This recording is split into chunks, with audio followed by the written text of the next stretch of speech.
can we expect from Devin, going up at 147 between the pair of you? I guess from what you've seen in camp. Hey, listen, an exciting. No, let's sit it right there. I just told you is that if you don't want to fight, then you don't. There's no clauses. There's no tensions. There's no nothing. He just capping for like social media. Like he not gonna be like realistic about the situation. Haney issued a strong warning to Shakur Stevenson after reports surfaced that a Devin Haney versus Shakur fight has been agreed, making it clear this matchup won't be easy for anyone. I want your thoughts on Shakur saying he not fighting Dev unless he got a rehydration clause. Shakur, man, honestly, you know what I mean? Because, I can pop it on channels and like that and do that, you know what I mean? And we can have fun with it.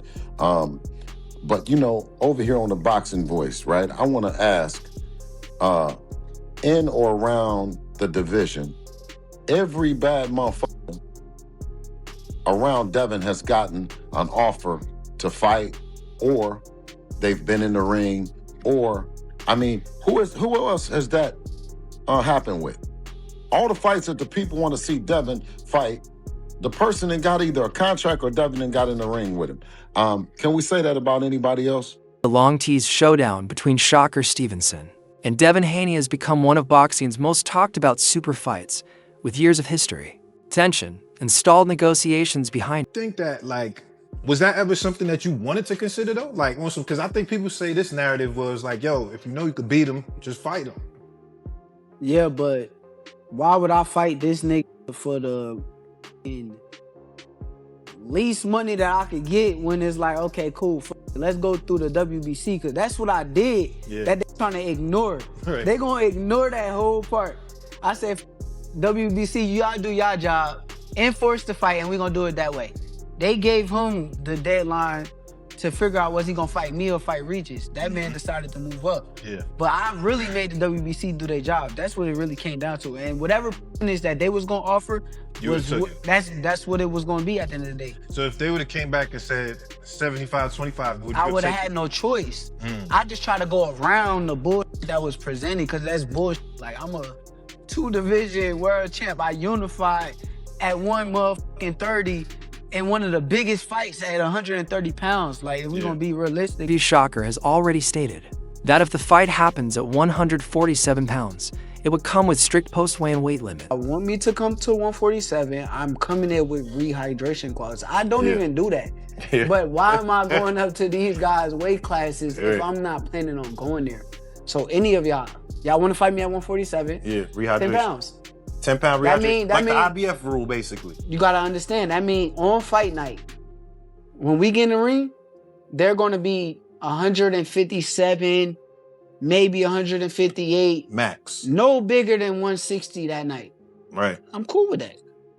So if we could get it like, all right, like the IBF rule, 10-pound rehydration. Yes, but think about it. If there's no rehydration clause, these guys going to get it up to 170 pounds. Yeah, 175. I'm in the 140s on fight night. Yeah. So if I'm 140, they 170. Bro, what am I in here wrestling around with these? Right. Haney has taken a firm stance against rehydration clauses, making it clear he won't accept any limits that restrict Devin Haney's size or strength, something that could complicate talks if Shakur pushes for conditions. So on the list, is that a fight you guys are seeking, or are you leaving it alone since he's saying that it would require Devin to get a rehydration clause? Is that something you're willing to get on a phone and discuss how many pounds exactly? Well, when you're speaking about Debo, you might hear a whole lot of that's inconsistent with things that you say about normal fighters. When you talk about a generational talent like Dev, you would expect those that are elite to look to have, to be on a level playing field. What you weigh is what you weigh, and how you get down the next day is, it is what it's all about, and that's what that. Haney also said he isn't interested in catchweight negotiations either, standing by his position that Devin will fight at full strength with no special restrictions. Willing to do a catch weight, which is what he wants to put on. Not a catch weight, but a rehydration, which is what he said it would require in order for him to fight Devin. No, what he said was that he doesn't do any negotiation. He has a management team that does it. And let's just stay and keep it right there. Everything that he's saying, he's not going to 100% stand on it because he says he doesn't negotiate against himself and refers back to his team.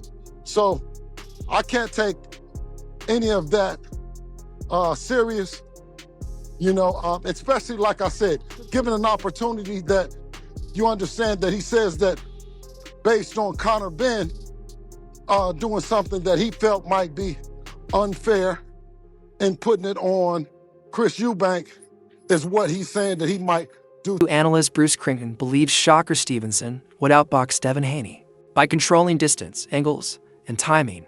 He says Shakur's footwork, defense, and ring IQ would neutralize Haney's jab and turn the fight into a high-level technical chess match. Who would you favor at 147 between him and Devin? Shakur. That's a tough fight. I like both of those styles together, but I do think that Shakur is just more defensively aware, sound and aware. It's possible that Shakur may win that fight. I feel like he's a problem for a lot of guys because of his style. But Devin, both of those styles together, that's a great matchup. And I don't know. That's actually a really good fight. I genuinely don't know. Devin Haney, Conor Benn, there's a lot of fights that Shakur can be involved in and beat all these dudes, man. Beat all of them. Has a chance of beating all of them, right? And solidifying, his mark in the sport, being, the great of his generation. When Crawford left, I told y'all that, Shakur was the next guy on the throne. And I truly wholeheartedly still believe that. I know there's guys that has worked with Shakur in the past that swear up and down. Oh, I even forgot Murataya is there too. Guys like Andy Cruz. I mean, there's a lot of talented guys that people respect that Shakur has the ability to freaking challenge him, fighting all those guys and putting that on his resume, man. We talking about legendary status. We talking about Mount Rushmore type of stuff, because, all these guys are the elite guys of this generation and people respect them. And if Shakur was to beat them, he's going to definitely make his mark heavy in the sport and become extremely popular, even more popular than what Terrence Crawford is right now, and I feel like Shakur can be that face of American boxing that, we've always had. We have Floyd Mayweather. I think he can be as popular as Floyd Mayweather, if not more popular than Floyd Mayweather, so I don't know, man. Guys, tell me what you think. Am I tripping?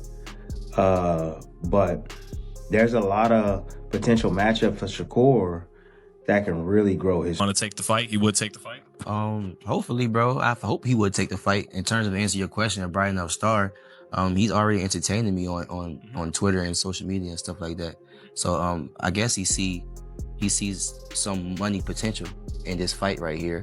But what I would like to do is I would like to become champion, because that just speaks for itself. Once I come to champion with the table, you can't play with me.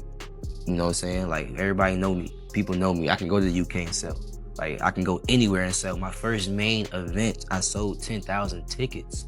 I sell, period. You know what I'm saying? That's why he's entertaining me, because I am a star.